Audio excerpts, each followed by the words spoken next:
Pukul 6 waktu Indonesia Barat. Saya, Ketua Pengadilan Tinggi Tanjung Karang, akan mengambil sumpah janji saudara sebagai anggota Dewan Perwakilan Rakyat Daerah Provinsi Lampung. Jaga juga nama baik RRI dan nama baik daerah kita Lampung. Kalah menang dalam pertandingan sudah biasa, tapi paling tidak kasih permainan yang terbaik.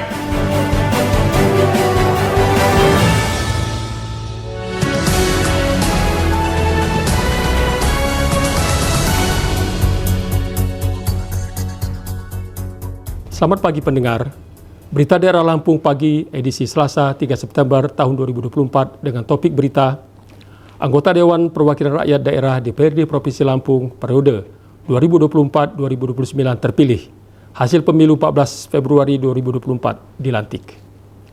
Topik berita tersebut akan merangkai berita daerah Lampung pagi hari ini, di samping berita lain yang dihimpun tim redaksi. Selain disiarkan RRI Bandar Lampung, berita daerah Lampung pagi ini juga direlay stasiun penyiar RRI Waikanan. Berita selengkapnya dibacakan oleh Sekretaris Daerah Provinsi Lampung, Fahrizal Darminto.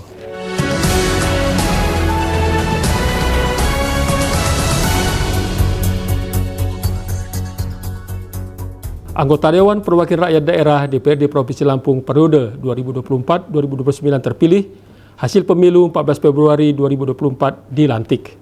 Berikut laporan selengkapnya disampaikan reporter Ikhwan Wijaya. Berdasarkan Undang-Undang Republik Indonesia Nomor 23 Tahun 2014 tentang Pemerintah Daerah, pengucapan sumpah dan janji anggota DPRD Provinsi Lampung periode 2024-2029 terpilih hasil pemilu 14 Februari 2024 dilakukan dalam rapat paripurna istimewa yang digelar di gedung DPRD Lampung dipimpin Ketua DPRD Lampung Mingrum Gumai Senin kemarin. Pengucapan sumpah dan janji dipimpin oleh Ketua Pengadilan Tinggi Tanjung Karang Asnahwati. Dia didampingi 3 orang rohaniawan, masing-masing Islam, Hindu, dan Katolik. Saya, Ketua Pengadilan Tinggi Tanjung Karang, akan mengambil sumpah janji saudara sebagai anggota Dewan Perwakilan Rakyat Daerah Provinsi Lampung. Sebelum saya mengambil sumpah janji, saya ingin bertanya, apakah saudara-saudari bersedia untuk diambil sumpah atau janjinya?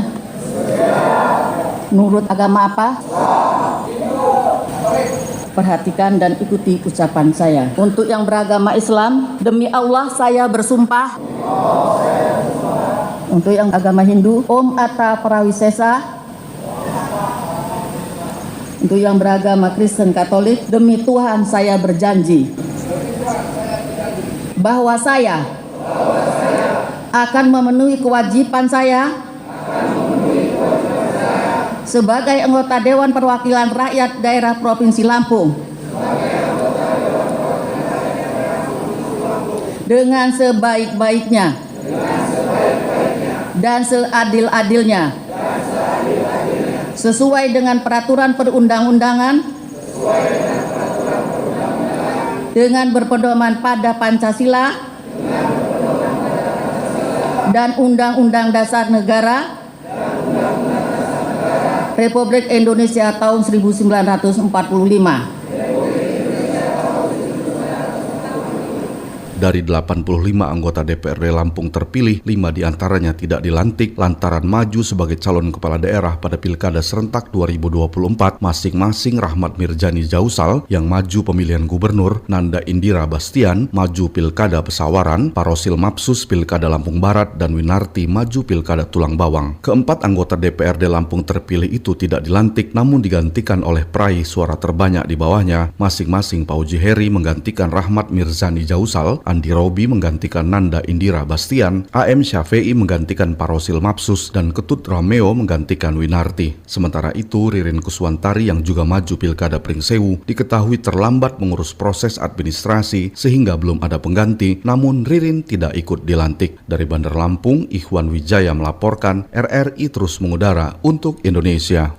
Ahmad Giri Akbar dari Partai Gerindra menjadi Ketua Sementara DPRD Provinsi Lampung. Sementara Kostiana dari PDI Perjuangan sebagai Wakil Ketua DPRD Provinsi Lampung. Berikut laporan selengkapnya disampaikan reporter Agung Gazaldi. Usulan pimpinan sementara DPRD Provinsi Lampung periode 2024-2029 menunjuk Haji Ahmad Giri Akbar SE MBA.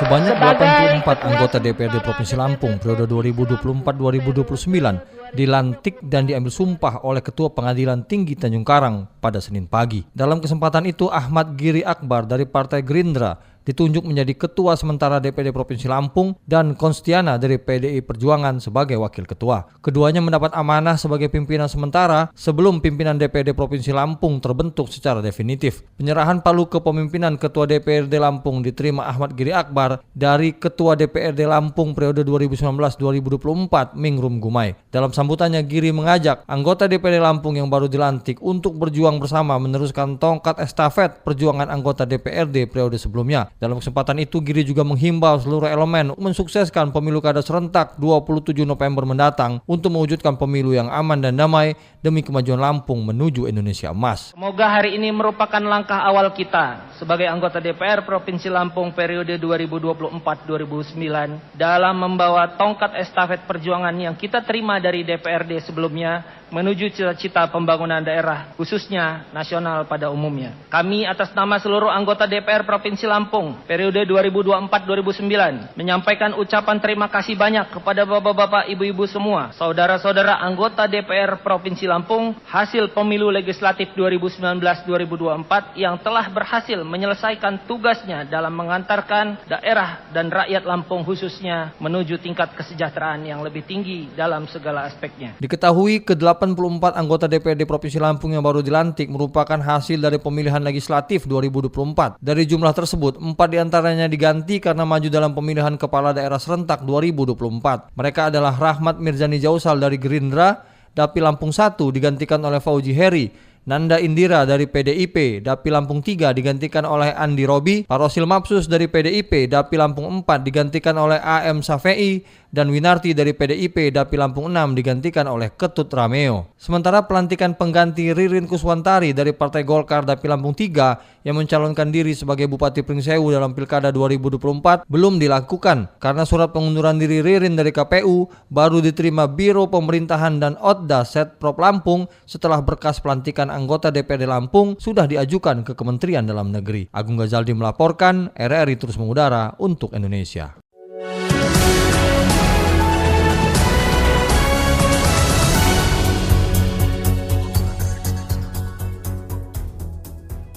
Berita selanjutnya, jelang pilkada, generasi muda diharapkan tingkatkan literasi politik. Menjelang pilkada serentak 2024, berbagai langkah strategis harus terus diupayakan, khususnya pendidikan politik bagi generasi muda. Berikut laporan selengkapnya disampaikan reporter Fatia Zata Dini. Hal-hal yang substansi itulah yang harus menjadi perhatian, dan pendidikan politik itu dimulailah dari anak-anak muda komunitas-komunitas dengan membentuk komunitas-komunitas yang suka berbagai langkah strategis harus terus digalakkan dalam upaya meningkatkan literasi politik untuk mengurangi jumlah silent voter selama pemilu, terutama dengan menyasar pemilih muda yang terdiri dari generasi milenial dan Gen Z. Menurut dosen Ilmu Komunikasi Universitas Lampung, Dr. Ferry Firdaus, masa depan bangsa khususnya Provinsi Lampung terletak di tangan anak muda. Hal tersebut merujuk pada fakta bahwa pemilih muda merupakan mayoritas dengan persentase lebih dari 50%. Ferry berharap generasi muda tidak mudah terpengaruh oleh hal-hal yang bersifat gimmick dan tidak substantif.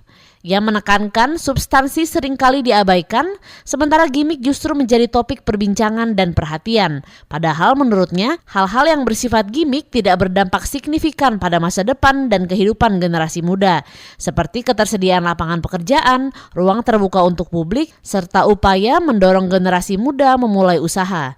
Lebih lanjut, Ferry juga menyoroti pentingnya kewaspadaan generasi muda dalam mengonsumsi informasi. Ia menyoroti bahaya disinformasi, malinformasi dan misinformasi yang dapat mengaburkan pemahaman dan keputusan mereka.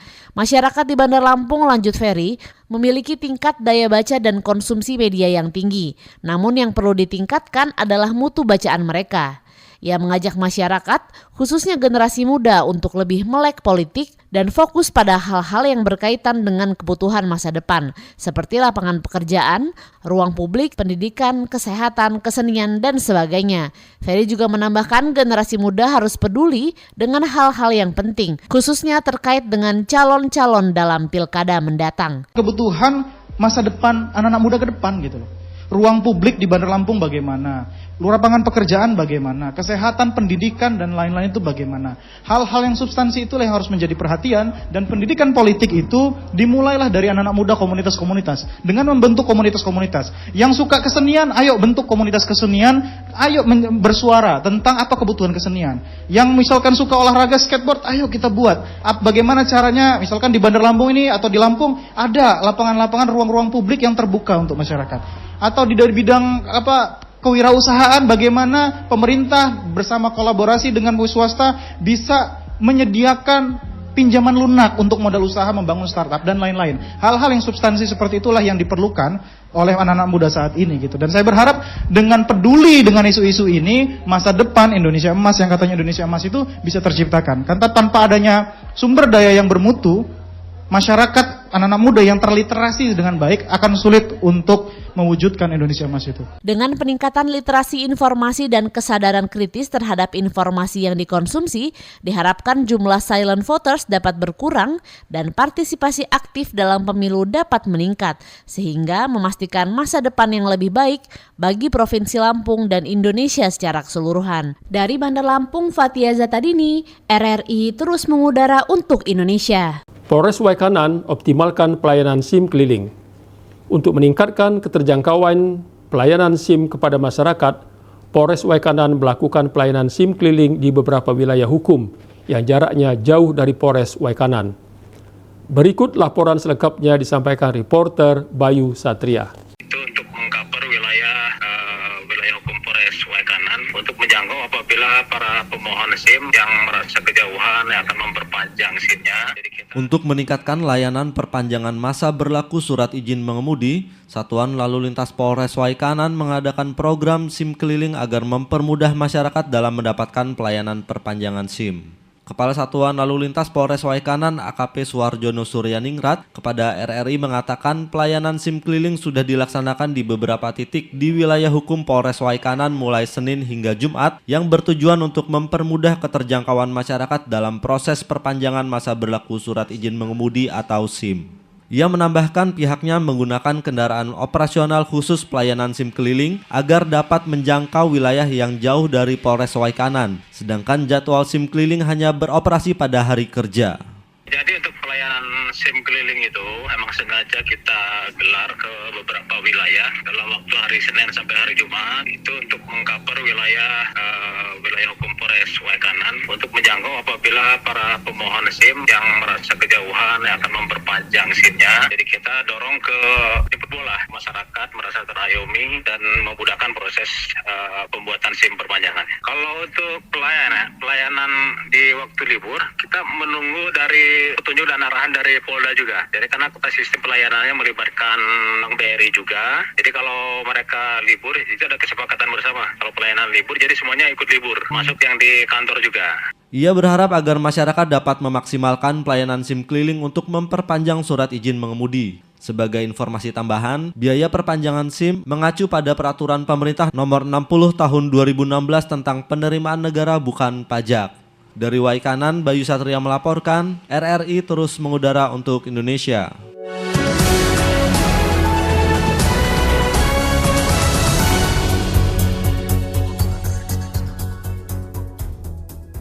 Berita selanjutnya, kendala perkembangan usaha di Waikanan disebabkan oleh masalah sumber daya manusia. Dinas Koperasi dan Usaha Mikro Kecil Menengah Waikanan mengungkap rendahnya minat dan kepiawaian sumber daya manusia menjadi penyebab tidak berkembangnya dunia usaha. Berikut laporan selengkapnya disampaikan reporter Roma Dona. Dinas Koperasi dan Usaha Mikro Kecil Menengah Kabupaten Waikanan ungkap rendahnya minat dan kepiawaian sumber daya manusia menjadi penyebab tidak berkembangnya dunia usaha. Hal tersebut diungkapkan oleh Kepala Bidang Dinas UMKM Waikanan Chandra kepada RRI. Ia mengatakan kendala perkembangan dunia usaha di wilayah Kabupaten Waikanan tak bisa lepas dari konteks sumber daya manusia yang kurang mumpuni dari segi minat dan keahlian, sehingga pihaknya banyak memfokuskan pada pelatihan serta pemahaman terkait marketing digital pada pelaku usaha. Pertumbuhan ekonomi Waikanan selain dapat ditunjang dari sektor pertanian dan perkebunan, juga terdapat potensi produksi usaha mikro kecil seperti produk rumahan yang semestinya dapat dikembangkan dengan pesat. Jadi kami memang banyak kemarin UMKM ya, pembinaan untuk peningkatan kapasitas SDM, marketing digital, pelaku usaha, kuliner dan lain-lain. Nggak fokus lagi ke kopi aja. Malah ada wacana kami pengen ngembangin produk olahan pisang. Jadi ada pelatihan yang khusus untuk menghasilkan produk yang bahan dasarnya dari pisang. Kita adakan ya itu, melihat potensi yang ada di kabupaten kan ada juga pisang kan. Itu sih yang diusahain digarap.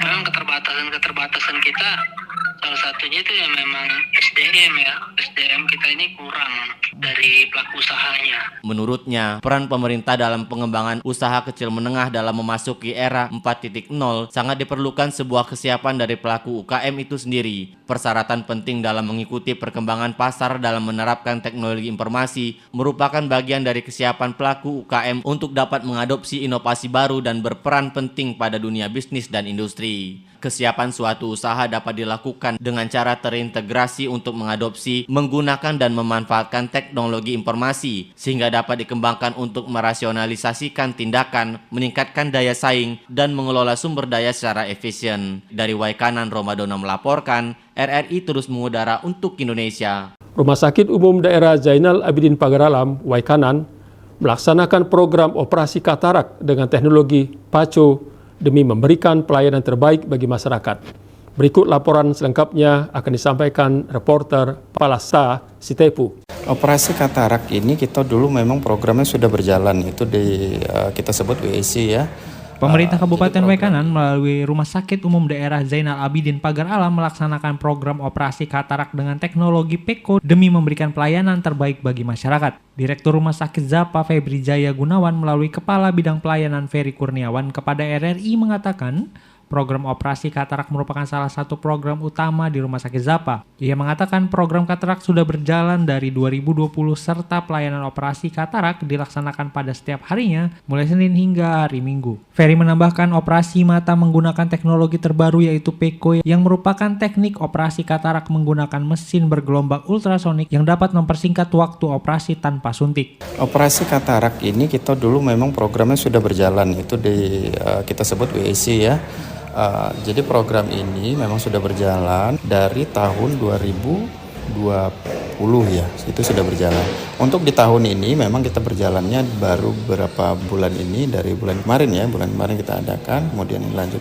Ini operasi rutin, Mas. Jadi rutin ini kita adakan di tiap minggu, kemudian di hari-hari kerja juga kita ada operasi sebetulnya.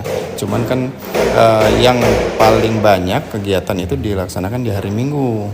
Hari ini kita operasi untuk di 18 orang gitu ya. Di hari kerja juga kita masih tetap ada pelaksanaan. Ia mengatakan kegiatan operasi katarak menjadi salah satu program unggulan yang sangat dinantikan masyarakat. Serta ia menghimbau agar masyarakat dapat memaksimalkan pelayanan yang diberikan. Dari Waikanan, Palasta Sitepu melaporkan, RRI terus mengudara untuk Indonesia. Dalam memberikan layanan kesehatan balita dan lansia, aparatur desa di Lampung Selatan melalui Posyandu memberikan layanan berkala 1 kali sebulan. Dalam pelaksanaannya, masyarakat diberikan penyuluhan tentang pentingnya gizi seimbang dan pola hidup sehat. Berikut laporan selengkapnya disampaikan reporter Robi Yudestika. Antusias masyarakat dari berbagai dusun terlihat saat mengikuti kegiatan pemeriksaan kesehatan hingga imunisasi polio yang digulirkan pemerintah di setiap desa di Kabupaten Lampung Selatan. Mereka semangat mendatangi pusat pemeriksaan kesehatan ini tidak lain hanya untuk mencegah penularan penyakit berbahaya. Kepala Desa Margodadi Nofren Pahri menjelaskan, Desa Margodadi Lampung Selatan rutin memberikan layanan kesehatan posyandu minimal 1 kali dalam sebulan. Kegiatan ini menjadi prioritas mengingat kondisi cuaca yang kurang bersahabat yang dikhawatirkan berdampak pada kondisi kesehatan balita dan lansia. Di sini ada 2. Yang pertama ada posyandu terbit, yang satu Rahayu. Nah itu di setiap tanggal 15 itu ada di Rahayu, itu lansia, sama di terbit juga tanggal 12. Jadi kita ada 2, dibagi 2, ada 5 dusun dibagi 2, tapi alhamdulillah setiap ada kegiatan yang ada di posyandu diramaikan dari lansia, dari ibu-ibu atau anak-anak balita. Selain gencar melakukan pemeriksaan kesehatan, Pamong Desa juga membuka layanan konseling dan promosi gizi keluarga melalui posyandu. Kegiatan ini juga diselingi dengan pemberian informasi terkait aneka ragam makanan balita dan ibu hamil yang dipastikan kaya gizi. Rob Yudestika, RRI Bandar Lampung melaporkan. RRI terus mengudara untuk Indonesia.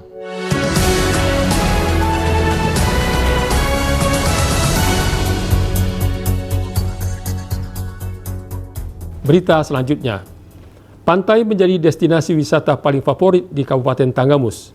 Keindahan pantai-pantai di wilayah tersebut seperti Teluk Kiluan, Gigi Hiu, hingga Pantai Kota Agung berhasil menarik minat wisatawan dari berbagai daerah. Berikut laporan selengkapnya disampaikan reporter Agustina Suryati. Kepala Dinas Pariwisata dan Kebudayaan Kabupaten Tanggamus, Suyanto, mengungkapkan pantai menjadi destinasi wisata paling favorit di Kabupaten Bumi Begawi Jejama. Keindahan pantai-pantai di wilayah tersebut seperti Teluk Kiluan, Gigi Hiu, hingga Pantai Kota Agung berhasil menarik minat wisatawan dari berbagai daerah. Namun, ia juga menekankan pentingnya peningkatan pengelolaan wisata pantai di masa mendatang. Kan memang Tanggamus itu kaya ya, karena ada lembah, ada bukit, ada gunung ya. Artinya di situ juga ada air terjun, banyak sekali kita. Danau juga kita punya, danau hijau di Ulu Belu. Dan pantai kita ini 202 kilometer panjangnya. Pantai Teluk Semaka. Nah itu kan potensi yang luar biasa. Nah ini ke depan memang sedang kita terus upayakan dengan mulai tadi dari Kiluan, Teluk Kiluan. Itu kesini kan ada Gigi Hiu dan pasti anak muda tahu semua lah. Nah itu yang ke depan terus kita akan eksplor untuk memastikan bahwa ini akan memberikan dampak yang baik, tidak saja bagi pemerintah daerah ya dalam bentuk retribusi dan lain-lain, tapi juga bagi masyarakat, karena ketika destinasi itu tumbuh kan otomatis di situ ada pergerakan ekonomi ya dan lain-lain. Di samping itu tentu kita ke depan juga akan membuat event-event ya, kalender event, termasuk nanti tahun 2025 kita. Dengan perbaikan infrastruktur dan fasilitas penunjang tersebut, Suyanto optimis bahwa pariwisata pantai di Kabupaten Tanggamus akan semakin berkembang dan mampu mendongkrak wilayah kunjungan wisatawan baik domestik hingga mancanegara. Dari Kabupaten Tanggamus, Agustina Suryati, RRI terus mengudara untuk Indonesia.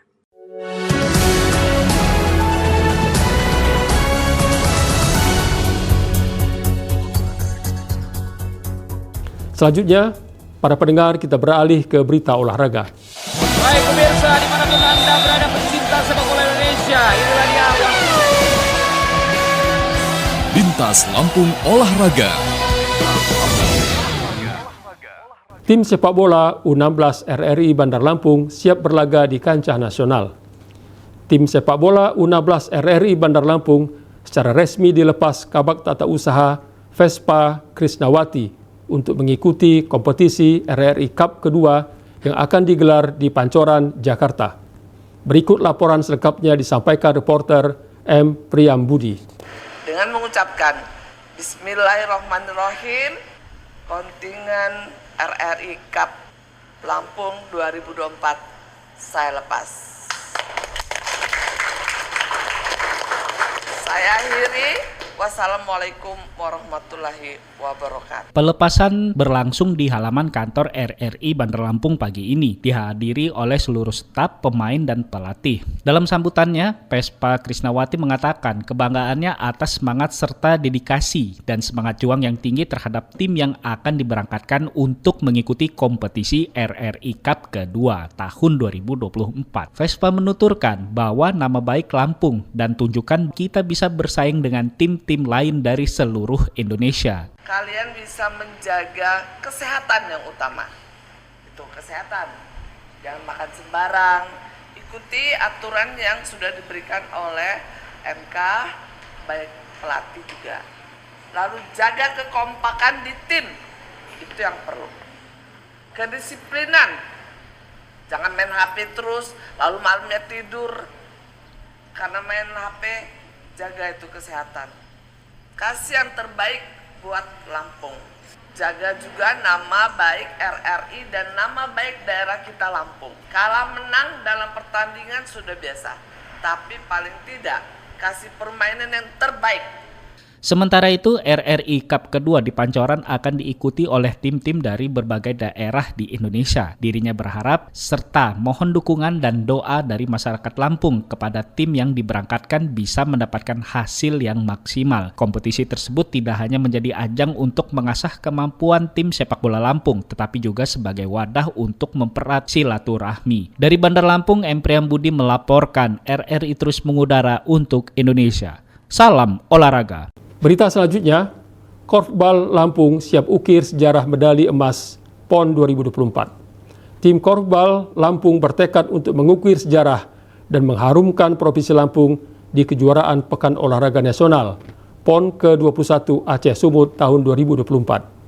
Berikut laporan selengkapnya disampaikan reporter Ferry Nuryadi. Meskipun sebagai cabang olahraga cabur yang baru pertama kalinya dipertandingkan pada Pekan Olahraga Nasional PON di tahun 2024, tim Korfbal Lampung bertekad untuk mengukir sejarah dengan meraih medali emas PON ke-21 Aceh Sumut 2024. Pelatih Kepala Cabur Korfbal Lampung, Yus Rusbandini, mengungkapkan meskipun keberangkatan menuju arena pertandingan PON ke-21 Aceh Sumut 2024 menyisakan waktu sepekan ke depan, program latihan harus tetap berjalan pagi dan sore. Ia menjelaskan meski cabur Korfbal Lampung tidak ditargetkan dalam perolehan medali PON yang pelaksanaannya di Aceh, namun pengurus pelatih dan atlet berkomitmen dan bertekad untuk bisa meraih medali emas. Meskipun nanti sudah masuk karantina pada tanggal 4 dan berangkat kami tanggal 6, latihan tetap kami fokuskan pagi sore. Karena target kami memang harus tetap berlatih dan berlatih. Saya berusaha semaksimal mungkin untuk meskipun kami tidak ditargetkan, tapi kami optimis untuk mendapatkan medali, apalagi emas. Ya, meskipun lawan kita berat, terutama yang di Jawa, tapi kita tetap ingin mendapatkan satu medali emas yaitu. Sementara itu, asisten pelatih Masnita mengungkapkan fokus persiapan yang dilakukan kepada para anak asuhnya yaitu teknik dan fisik serta mental, dan sejauh ini semakin mengalami peningkatan. Sebagaimana dikatakan pelatih kepala dan ketua pengurus Provinsi Cabur Korfbal Lampung, Rahmat Sumarsono, dan para atlet berkomitmen untuk meraih emas PON. Kalau teknik dan fisik, alhamdulillah anak ini semakin meningkat. Tinggal kami nanti di akhir nanti semoga target kami itu tercapai dengan hasil maksimal, yaitu kami mendapatkan emas. Lebih lanjut, Mas Nita mengatakan tim Korfbal Lampung siap mengukir sejarah di ajang PON 2024 dengan menyumbang medali emas untuk kebanggaan masyarakat Lampung di tingkat nasional. Ferry Nuryadi melaporkan, RRI terus mengudara untuk Indonesia. Salam olahraga.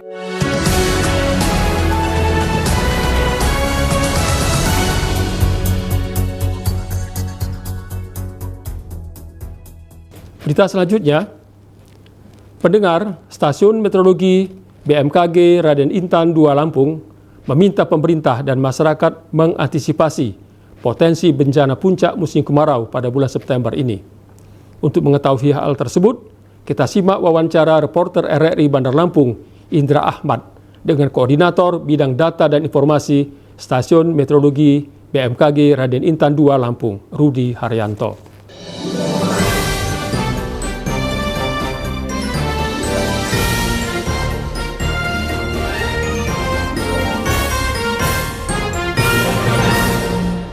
Pendengar Pro 1 RRI Bandar Lampung di mana saja Anda berada, saat ini telah terhubung melalui saluran telepon Pro 1 RRI Bandar Lampung, Koordinator Bidang Data dan Informasi Stasiun Meteorologi BMKG Raden Intan 2 Lampung, Mas Rudi Haryanto. Halo, selamat pagi. Assalamualaikum Mas Rudi. Selamat pagi Mas Indra. Waalaikumsalam warahmatullahi wabarakatuh. Gimana kabarnya Mas Rudi pagi ini, Mas Rudi? Alhamdulillah sehat. Alhamdulillah sehat, Mas Rudi. Baik, Mas Rudi. Di awal perbincangan kita, Mas Rudi, ini kita ingin mengetahui, memberikan informasi kepada masyarakat terkait prediksi dari BMKG Raden Inten 2 Lampung. Mas Rudi, kita ketahui bahwa akhir bulan Agustus 2024 ini ya, wilayah Lampung hampir keseluruhan ini belum mendapatkan curah hujan yang cukup ya, atau dapat dikatakan beberapa wilayah Lampung, Provinsi Lampung saat ini sudah dihantui oleh kekeringan. Nah, dari prediksi BMKG Raden Inten 2 Lampung untuk bulan September ini seperti apa tingkat curah hujan di wilayah Provinsi Lampung? Ya, baiklah Mas Indra, baiklah pendengar setia Pro 1 RRI Bandar Lampung, bahwasanya saat ini di bulan September ini kita perakirakan kondisi musim di wilayah Provinsi Lampung sudah memasuki kemarau, khususnya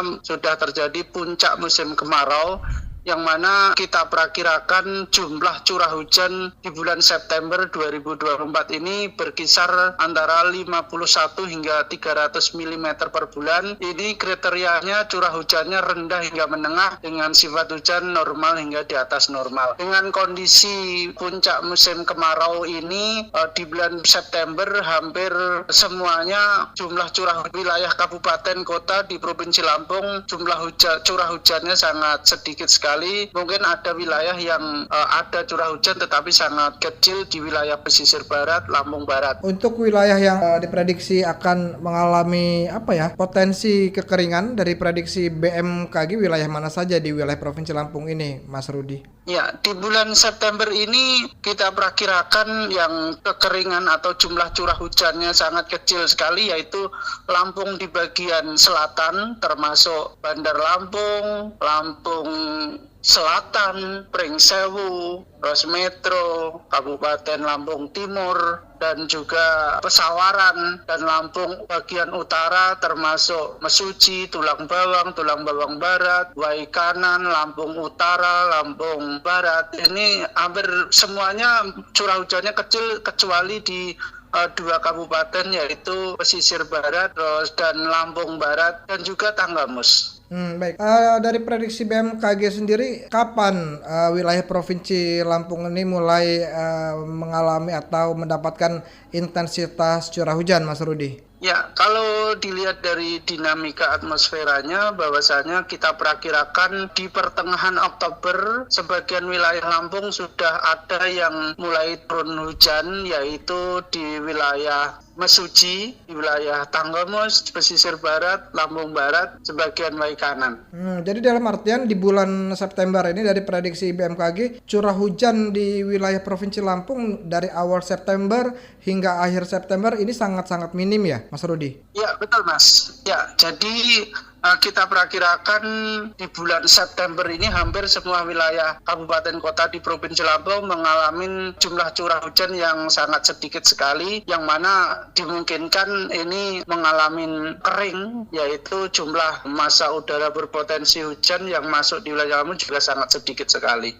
Baik, terakhir Mas Rudi, apa yang ingin Mas Rudi sampaikan dari stasiun meteorologi BMKG Raden Inten 2 Lampung terkait dengan prediksi puncak musim kemarau ya pada bulan September tahun 2024 ini di wilayah Provinsi Lampung, Mas Rudi? Apa yang harus diantisipasi imbauannya? Himbauan kami di puncak musim kemarau tahun 2024 ini, kami mengingatkan kepada masyarakat khususnya yang di daerah yang rawan kekeringan atau jumlah curah hujannya kecil untuk lebih waspada terhadap potensi kekurangan air bersih. Pemerintah daerah dan masyarakat diminta untuk mengelola sumber daya air dengan bijak dan mempersiapkan langkah antisipatif seperti menampung air atau irigasi alternatif. Yang kedua, dengan meningkatnya risiko kebakaran hutan dan lahan, kami menghimbau untuk lebih berhati-hati dalam penggunaan api di area yang rawan kekeringan, serta memastikan bahwa aktivitas yang dapat memicu kebakaran diminimalisir. Terus yang ketiganya, kami menyarankan para petani untuk menyesuaikan pola tanam dengan kondisi iklim yang saat ini agar terhindar dari gagal panen, penyusunan strategi tanam yang sesuai dengan prediksi cuaca sangat dianjurkan. Yang terakhir, kami mengimbau kepada pemerintah daerah dan masyarakat diminta untuk terus memantau informasi yang terkait iklim dan cuaca dari BMKG yang dapat diakses melalui berbagai saluran resmi BMKG seperti www.bmkg.go.id ataupun info BMKG yang ada di Play Store maupun di website. Baik, terima kasih Mas Rudi atas informasinya bersama Pro 1 RRI Bandar Lampung pada pagi hari ini, Mas Rudi. Sama-sama, Mas Indra. Selamat pagi dan selamat bertugas kembali.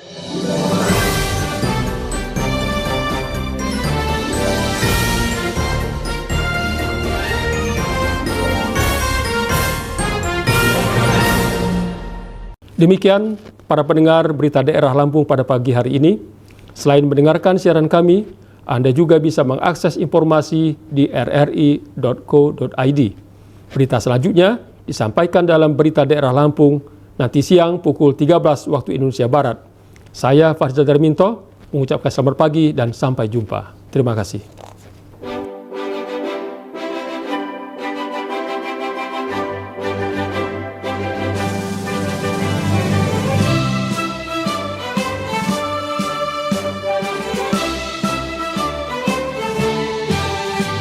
Semboyan kami angkasawan RRI, sekeliling udara tetap di udara. Semenjak 45 tak pernah berhenti, patuh dan setia berjiwa Pancasila. Kita setia landasan kerjanya, Ampera tujuan utama. Penuh pengabdian pada revolusi, demi Tuhan demi pertiwi. Sekali di udara tetap di udara.